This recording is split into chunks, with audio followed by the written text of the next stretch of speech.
Good morning guys. यहाँ तो खैर गुड नाइट हो गई है। अराउंड टाइम दिखाता हूँ, टाइम हो रखा है 12:29। बट हाँ, ये व्लॉग ऐसे मैं सुबह अपलोड करूँगा, तो इसलिए गुड मॉर्निंग। कैसे हो सब? और गर्मी है इंडिया में, यहाँ में ठंड है और माइनस में टेम्परेचर है। यहाँ तो इंडिया में घर वालों से ही पता लगा है गर्मी चल रही है। स्वस्थ रहो भाई, अपना डॉक्टर को पैसे देने से बढ़िया है अपना एसी उसी चला लो, बिजली के बिल दे लो, डॉक्टर को पैसे देने से बढ़िया तो यही है। और आज हम बात करेंगे भाई, मैं ऑस्ट्रेलिया कैसे आया। और मेरे जैसे मैं 11th मैंने ऑस्ट्रेलिया से की है। एक ये सबसे बड़ा पॉइंट है, मतलब जो अभी तक बहुत सारे लोगों को नहीं पता कि हम 11th भी ऑस्ट्रेलिया से कर सकते हैं। तो अराउंड 2-2.5 साल पहले जैसे मेरे को 2.5 साल हो गया, तो मैं 2-2.5 साल पहले की ही बात करूँगा। जैसे मैं 2-2.5 साल पहले, हम ऐसे ही कोविड का टाइम चल रहा था, घर पे बैठे थे, तो मौसी का फ़ोन आता है कि मेरी मौसी का लड़का है साहिल, कि साहिल को भेज दे ऑस्ट्रेलिया आने के लिए, क्योंकि साहिल की उस टाइम पे बैचलर्स चल रही थी। तो फिर मैंने कहा कि भाई मैं भी आइल्स कर लेता हूँ, क्योंकि मेरी 10th पास आउट हुई थी कोविड में, तो कि भाई मैं भी आइल्स कर लेता हूँ। और ऐसे ही मैं आइल्स करने लग गया था विदाउट एनी कि कोई भी फर्दर प्लान नहीं था कि हाँ भाई मैं 11th वहाँ से करूँगा। 11th वैसे मैंने इंडिया से भी कर रखी है, पर मेरे को उस चीज़ का यहाँ पे कोई भी प्रॉफिट नहीं मिला। और जैसे मैंने यहाँ पे अपनी मार्कशीट भी उन कॉलेज वालों को दिखाई थी, स्कूल वालों को, कि मतलब मेरे पास 11th की मार्कशीट है, क्या मैं यहाँ सीधा 12th में एडमिशन ले सकता हूँ। बट इन्होंने मेरे को रिफ्यूज़ कर दिया था। फिर मैंने इंस्टीट्यूट था ओमैक्स में, फिर मैंने ओमैक्स से अपनी स्टडी करी। उसकी साइड बाय साइड मैं 11th भी कर रहा था। मैंने 11th के एग्ज़ाम दिए। मैं शायद मैं 11th के एग्ज़ाम देने से पहले मैं अपना आइल्स का एग्ज़ाम दे चुका था, और मैंने 6.5 बैंड स्कोर किए। रिक्वायरमेंट 5.5 थी उस टाइम पे, बट अब इन्होंने 6 कर दिया।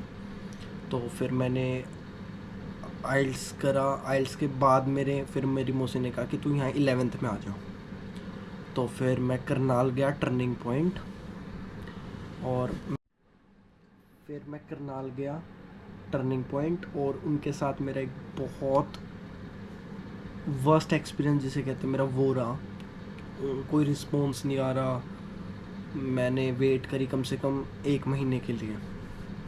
फिर उसके बाद अमित नरवाल एक एजेंट है ऑस्ट्रेलिया में, सिटीज़नशिप है उनके पास, सब है उनके पास।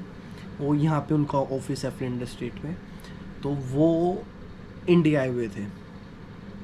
कहते हैं कि भाई जिसके नसीब में जहाँ लिखा हो वो वहीं कमाता खाता है। मेरे में लिखा था, बट ऐसा कुछ नहीं है, आप लोग भी आ सकते हो, क्योंकि आप लोगों को इस चीज़ के वे नहीं पता। अभी मैं इस वीडियो में सारी में आप लोगों को इस चीज़ के वे ही बताऊंगा कि हम कैसे आ सकते हैं, हमें क्या क्या करना होगा, हमें क्या क्या चीज़ें चाहिए होंगी। पूरी वीडियो देखने से पहले जिसने भी मेरे को सब्सक्राइब नहीं किया है, या नीचे बेल आइकन पे भी दबा के जाना और सब्सक्राइब कर लेना। और आगे ऐसी वीडियो देखने के लिए आप देख ही सकते हो। फिर जब बेल आइकन पर आप दबाओगे तो आपको नोटिफिकेशन आ जाएगी जब भी मैं कोई व्लॉग डालूँगा, या जब भी कोई मैं एक इन्फॉर्मेशनल वीडियो डालूँगा। तो अमित नरवाल का अराउंड 6 या 7 बजे रिटर्न की फ़्लाइट थी, जो कि उन्हें दिल्ली से लेनी थी ऑस्ट्रेलिया के लिए। मैं सुबह, मेरे को पता लगा कि वो आए हुए हैं, एक बार मैं उनसे मिल लेता हूँ। फिर मैं ऑन दी स्पॉट सुबह सारे काम छोड़ के मैं डायरेक्ट गया करनाल अपनी मम्मी और भैया के साथ। तो हमने वहाँ बैठ के बात की। उन्होंने कहा कि भाई अपने डॉक्यूमेंट्स हमें दिखा। मैंने उनको अपने डॉक्यूमेंट्स दिखाए, तो उन्होंने अपनी मेल आईडी पे वो डॉक्यूमेंट्स मंगाए। और फिर अमित भी आ जाते हैं ऑस्ट्रेलिया। फिर ऑस्ट्रेलिया के 2 या 3 दिन बाद उनका मेरे पास मेल का रिप्लाई आता है कि हमें ये डॉक्यूमेंट्स भी चाहिए। फिर मैं उन्हें धीरे धीरे सारे डॉक्यूमेंट्स प्रोवाइड कराता गया, क्योंकि मेरी जो स्पॉन्सर हर कोई कहता है भाई तू स्पॉन्सर है, तेरे को आइल्स नहीं करके आया होगा तो ये नहीं। नहीं भाई, मैं सब कुछ करा। मैं स्पॉन्सर इसलिए हुआ क्योंकि मैं अंडर 18 था जब मैंने वीज़ा अप्लाई किया। उस टाइम पे मैं अंडर 18 था, इसलिए मैं अपनी मौसी से स्पॉन्सर हुआ था। और हर किसी को ही स्पॉन्सर होना पड़ेगा, यदि आप स्पॉन्सर नहीं होगे उसका एक और वे है। फिर उसके लिए आपको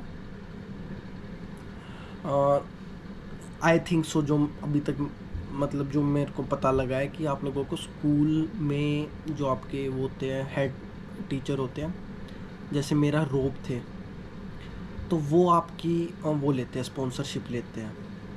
तो ऐसा नहीं है कि मतलब यहाँ पेरेंट्स का होना ज़रूरी है। In the case if you don't have, if you have, that is your one of the best point if you have your parents here. और तो गार्डियनशिप, जिसे यहाँ इजी लैंग्वेज में कहते हैं, गार्डियनशिप ले लेना। तो उन्होंने, मौसी ने मेरी गार्डियनशिप ली, एफिडेविट्स बने, उन पे साइन हुए, और फिर मेरे को ऑफ़र लेटर आया था फर्स्ट टाइम। ओक्सफोर्ड इंस्टीट्यूट है, क्योंकि मेलबर्न के अंदर सिर्फ और सिर्फ 2 ही स्कूल है जो इंटरनेशनल बच्चों के एडमिशन लेते हैं। एक है होम्स इंस्टीट्यूट जिसमें मैं पढ़ा हूँ, और एक है ओक्सफोर्ड। ओक्सफोर्ड उस टाइम पे लेवल 2 में था, और जो होम्स था उस टाइम पे वो लेवल 1 पे था। तो और सच बताऊँ तो होम्स की फ़ीस ओक्सफोर्ड से कम थी, जो एक भाई सच बोलना है तो यही सच है। उनकी 4-5 हज़ार डॉलर ज़्यादा थी और होम्स की थोड़ी सी कम थी। मैं 80,000 समथिंग थी मेरी 11th और 12th की। 80,000 मतलब 40 लाख रुपए मेरी फ़ीस थी। और मैंने अपना वीज़ा लॉन्च किया, 1 महीने के अंदर ही मैंने अपना वीज़ा लॉन्च किया। उसके बाद मैंने अराउंड 1.5 मंथ के आसपास मैंने वेट किया वीज़ा आने का, और मेरे को वीज़ा मिला 4 मई 2022 में। और वीज़ा मिला, जैसे एजेंट का फ़ोन आ रहा था, मेरे को लग रहा था कि वो मेरे से कोई डॉक्यूमेंट्स मांग रहा होगा। तो मैंने उनकी फ़र्स्ट कॉल उठाई नहीं कि भाई डॉक्यूमेंट्स मांग रहा होगा, फिर कहीं जाना होगा, प्रिंट कराना होगा और वो उसको देना होगा।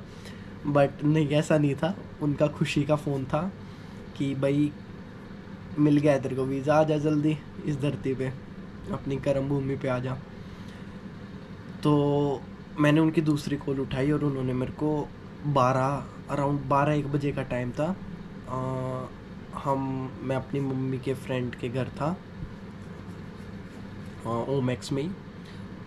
तो मेरा वीज़ा ग्रांट हुआ। मेरी मौसी का फ़ोन आया और कहती है कि आज शाम को 7 बजे की फ़्लाइट है, उसको बुक करा देते हैं। बट नहीं, मैंने रिफ्यूज़ कर दिया कि नहीं, इतनी जल्दी तो नहीं। फिर मेरे को 5 तारीख की टिकट मिली। 5 मई 2022 को मेरी फ़्लाइट थी। सुबह नहीं, शाम को थी मेरी क्वांटस एयरलाइंस। शाम को 7 बजे थी, वो डिले हो गई थी, वो डिले होके 8 हो गई थी। तो मैंने एयरपोर्ट पे ही स्टे किया था। उस टाइम पे तो खुशी इतनी थी, पता ही नहीं लगा 1 घंटा कैसे चला गया कि हाँ भाई जा रहे हैं। और सब कहते हैं कि भाई मेरा फ़्लाइट में ये था वो था। मैं अपने सच बताऊँ, मेरी फ़्लाइट बिल्कुल खाली थी, और जो मेरी को टिकट मिली थी बैठने की, वो एक फैमिली के बिल्कुल बीच में मिली थी। तो मेरे पास कंबल भी नहीं था। कंबल, सब मौसी के घर आना है, एक माँ से दूसरी माँ के घर जाना है, तो इसलिए मैं इतना कुछ सामान नहीं, मेरे पे बर्तन नहीं थे, कुछ भी नहीं था। और बस मेरे खुद के कपड़े ही थे जो मैंने वीज़ा आने से 3 महीने पहले ही सारे ख़रीद लिए थे एक्साइटमेंट में के चक्कर में।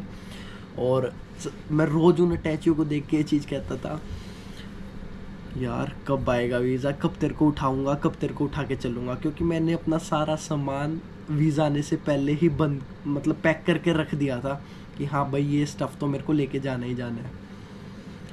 तो आखिरकार वो दिन आया, मैंने उन अटैचों को लिया और गया। तो मेरा पास कंबल नहीं था, मैं आपको सच बता रहा हूँ।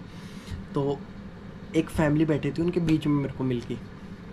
तो मैंने उस फैमिली को कहा, नहीं, उस फैमिली ने मेरे को कहा कि आप प्लीज़ वहाँ शिफ्ट हो सकते हो विंडो सीट के वहाँ। हम तो ऐसे ही थे भाई, नए, फर्स्ट टाइम एक्सपीरियंस था प्लेन में कि हाँ हो जाएंगे, पर एक है आपसे कि मेरे को आप एक कंबल प्रोवाइड, क्योंकि ऊपर ठंड लग रही थी मेरे को। मेरे को लग रही थी, मेरे को नहीं पता औरों को लगती है नहीं लगती, पर मेरे को लग रही थी। एक ऐसे एयरलाइन भी एक कंबल देती है, एक तकिया देती है, बट मेरे को उस कंबल में आई वॉज नॉट कम्फर्टेबल, तो इसलिए मैंने उनसे कंबल मांग लिया। उन्होंने मेरे को कंबल दे दिया, मैं उस सीट पे शिफ्ट हो गया। तो अराउंड हम निकले थे, हमने इंडिया भी, मतलब मैं प्लेन में मैप पे देख रहा था कि हमने इंडिया भी क्रॉस नहीं करा था, और मैं सो गया था। और जब मेलबर्न में 2 घंटे रह गए थे उतरने में, जब मैं उठा तो एयर होस्टेस ने पूछा कि सर आपको खाना खाना है? तो खाना भी नहीं खाया, खुशी इतनी थी, देखो सच बता रहा हूँ, खुशी इतनी थी कि नहीं मेरे को नहीं खाना, मैंने थोड़ा जूस पिया था। फिर मैं यहाँ लैंड होता हूँ 6 तारीख को। उस टाइम पे फुल वर्किंग राइट्स होते हैं, सब कुछ होता है। तो यहाँ लैंड होने के बाद चलो अगली जर्नी चालू होती है। मैं एक बहुत लकी मानता हूँ अपने आप को, अपनी मौसी और के करके, कि हाँ मैं बहुत लकी था। मैं 6 को यहाँ लैंड हुआ था और 7 तारीख को मेरे को जॉब मिल गई थी, बिना किसी रिज्यूम के, बिना किसी के, कुछ भी नहीं। और मैं एक पिक भी डाल दूंगा इस साइड में छोटी सी, कि हाँ ये मैं फर्स्ट दिन जब तैयार होके मैंने अपनी मम्मी को फ़ोटो भेज दी थी। और हाँ मैं एक चीज़ भूल गया बतानी आप लोगों को, तो जब मैं यहाँ उतरा सुबह 10:30 बजे, क्वांटस एयरलाइन से यहाँ लैंड हुई, मैं 11 बजे जाके मासी के साथ सबसे पहले फ़ोन लेके आया। और उस फ़ोन का वो अराउंड फ़ोन मेरे को पड़ा है 3 लाख रुपए का। इतना महंगा आईफोन कभी किसी ने यूज़ नहीं किया होगा, बट हाँ मैंने 3 लाख रुपए का आईफोन यूज़ किया है। और आईफोन 13, नॉर्मल 13, कोई प्रो वगैरह नहीं, नॉर्मल 13। उसका बिल $3500 आया था, जो इंडियन करेंसी में अराउंड नियरली अबाउट 2 लाख होता है। जो मैंने उसका बिल भरा, पता नहीं था, डायरेक्ट कॉल्स मिला रहे थे इंडिया, दोस्तों के पास, घर वालों के पास। पता ही नहीं था कि भाई ये रिचार्ज 2 प्रकार के होते हैं, एक में इंटरनेशनल कॉल्स नहीं होती। तो मेरा जो रिचार्ज था वो इसमें इंटरनेशनल कॉल्स नहीं थी, मेरे को पता भी नहीं था। तो ऐसे ही मैं स्कूल जा रहा था, एक दिन मेरी सिम बंद होगी, तो मेरे को लगा कि होगी बिल पे नहीं हुआ होगा ये वो। फिर मैंने टेलेस्ट्रा, क्योंकि मेरे पैसे भी कटे थे, जो मैं बिल पे कर रहा था फ़ोन के, वो कट गए थे। मैंने टेलेस्ट्रा को फ़ोन किया तो उन्होंने कहा कि आपकी इंटरनेशनल कॉल्स वाला बिल नहीं भरा है आपने। मैं अगले दिन उनके पास गया मौसी के साथ, तो उन्होंने अराउंड मेरे को $3500 का बिल दिया कि आप जब इसको पे करोगे तो ये सिम चलेगी। चलो इन सब चीज़ों को छोड़ते हैं। सबसे सिंपल और इजी तरीका है भाई 11th में आना। जैसे आप 11th में आओगे तो आप लोगों को बहुत बेनिफिट्स मिलते हैं। आप लोगों की स्लैंग जो होती है वो अच्छी हो जाती है, और आप यहाँ के एनवायरनमेंट को पढ़ लेते हो। और दूसरी चीज़ जो मैं पर्सनली बताऊँगा, आप अपनी फ़ीस इकट्ठी नहीं कर सकते। और अब तो 24 आवर्स की रिस्ट्रिक्शंस है काम के लिए, कि सिर्फ आप 24 आवर्स काम कर सकते हो। पर उस टाइम पे जब मैं आया, उस टाइम पे तो अनलिमिटेड था कि आप कितना भी काम कर सकते हो। पर आज के टाइम पे रिस्ट्रिक्शंस है, तो नहीं भाई फ़ीस इकट्ठी नहीं हो सकती। तो मैं अभी बता रहा हूँ, सोच समझ के आओ। और ज़्यादा कोई बड़ा प्रोग्राम नहीं है। मैं यहाँ एक मेंशन कर दूँगा, एक वेस्टर्न ग्लोबल के नाम से, जिनसे मैंने डाला था वीज़ा। और पूरे इंडिया में student visa, schooling student visa कोई भी नहीं डालता। ऑस्ट्रेलिया में भी ये नहीं डालते, ये भी बहुत कम केसेस को डालते, क्योंकि इसमें डॉक्यूमेंटेशंस बहुत ज़्यादा होती है।